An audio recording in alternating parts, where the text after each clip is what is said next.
Olá, hoje eu quero conversar um pouquinho com vocês sobre atraso em obra na incorporação imobiliária.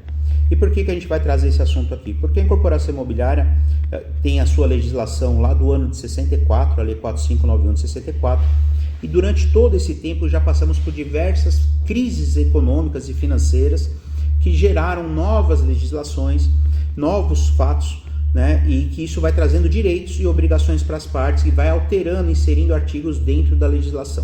O importante é, hoje, no mercado atual, né, nós temos começando a perceber algumas incorporadoras com atraso na entrega da obra.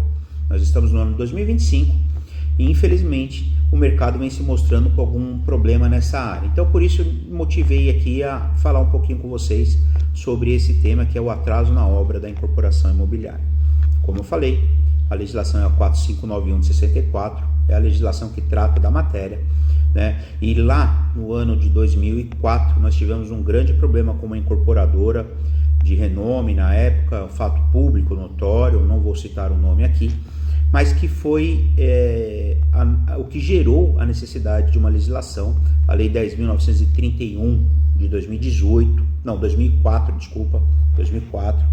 Essa legislação ela veio inserir o artigo 31A dentro da Lei 4591 de 64, trazendo o patrimônio de afetação.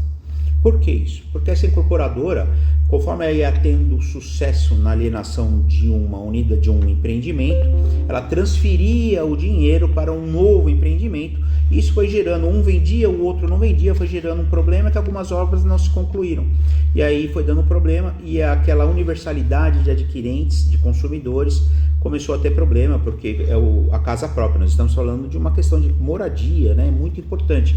Então, como a legislação tem esse viés consumerista também, né? Foi criado o patrimônio de afetação inicialmente para proteção daquele adquirente. Então, ele traz o seguinte: o patrimônio, as dívidas da incorporadora, ela não se comunica, né? Não se mistura com a economia daquele empreendimento imobiliário, seja pelo dinheiro que os adquirentes estão aportando, seja pelo dinheiro que é aportado pelo financiamento bancário para a construção desse empreendimento. Então, caso esse incorporador tivesse ou venha a ter um problema, insolvência, né? Alguma dificuldade financeira, não fica a obra prejudicada. Então, partindo desse princípio, nós temos alguns pontos. Lá no ano de 2018, nós tivemos um outro problema no mercado, que era uma enxurrada de adquirentes pedindo aí a resilição do contrato, né? E entrando na justiça pedindo a resilição, às vezes até de forma injustificada, mas que gerava, por decisões reiteradas, decisões judiciais, a obrigação da incorporadora de devolver 90% daquilo que foi pago, né? Isso afetava efetivamente a obra, porque nós estamos falando em patrimônio de afetação, de um dinheiro previsto, e esse dinheiro acabava, quando a incorporadora tinha que devolvê-lo, né, prejudicava, querendo ou não, a saúde financeira do empreendimento. Tá? Então surgiu-se uma nova lei em 2018, chamada Lei do Distrato, para regrar a devolução desse dinheiro. Inicialmente com esse objetivo, de regrar, para não prejudicar o empreendimento, né? A saúde financeira do empreendimento. Então, se tem patrimônio de afetação, por exemplo, vai reter um determinado percentual. Se não tem, retém outro determinado percentual. A devolução, o momento de devolução, às vezes é depois do habeas, né? Após a emissão do habeas. Então muda conforme ter ou não o patrimônio de afetação. Mas não é isso que eu estou aqui hoje para tratar com vocês, não é questão da resilição, nada disso. Nós estamos pelo lado do atraso, o atraso pela incorporação, tá bem?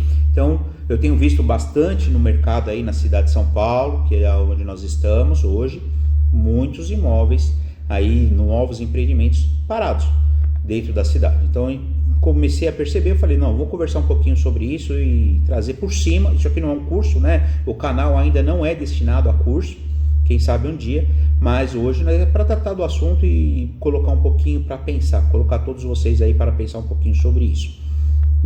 No caso de atraso de obra, vamos lá.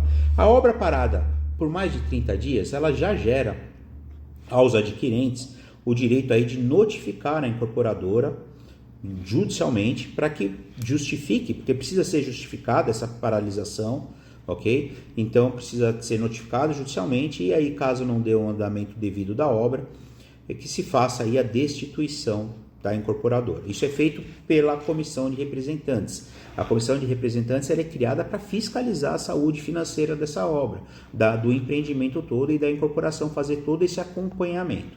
Então faz-se a notificação e procede-se depois com a maioria absoluta, com o voto da maioria absoluta dos adquirentes, a destituição, e depois vai seguir com a nomeação de um novo incorporador para concluir essa obra.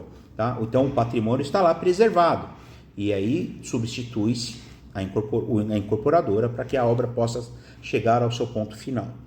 Mas e como fica a situação individual de cada um quando você percebe que a incorporadora não vai entregar a obra no prazo contratualmente previsto? É importante lembrar que além daquele prazo normal do contrato, que vem lá da entrega da obra, ali permite que a incorporadora acrescente 180 dias, né, que é um prazo a mais para cobrir aí problemas que possam ocorrer, que são problemas de tempo, alguma greve, alguma coisa alheia à vontade da incorporadora que possa prejudicar o cumprimento do prazo. Então, por isso já existe esse prazo de 180 dias previsto na legislação.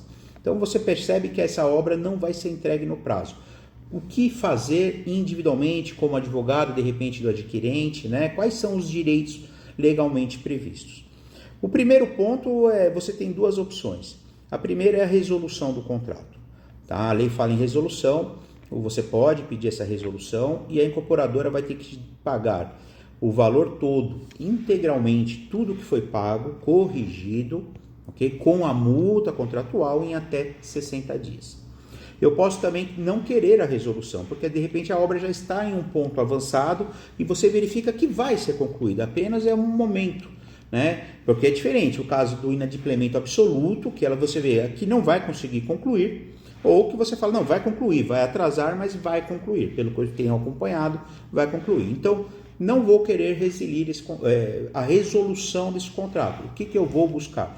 Você passa a ter direito a notificar a incorporadora que terá que pagar o equivalente a 1% ao mês corrigido sobre o valor todo pago até então.